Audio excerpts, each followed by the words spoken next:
বাংলাদেশের বড় বড় চেয়ারে বৈশা যারা মাদ্রাসার বিরুদ্ধে কথা বলছিল, যারা বলছিল মাদ্রাসার কোনো দরকার নাই, এদেরকে দিয়ে কি হয়?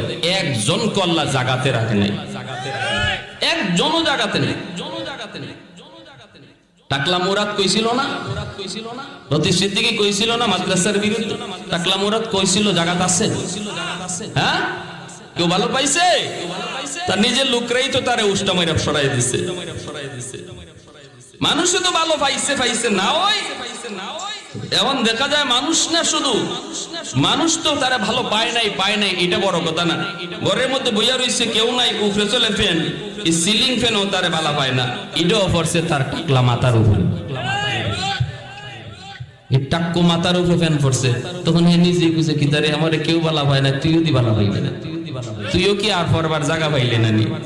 একবার মাথাটার মাঝে পড়ছে ফ্যানটা সিরিয়া।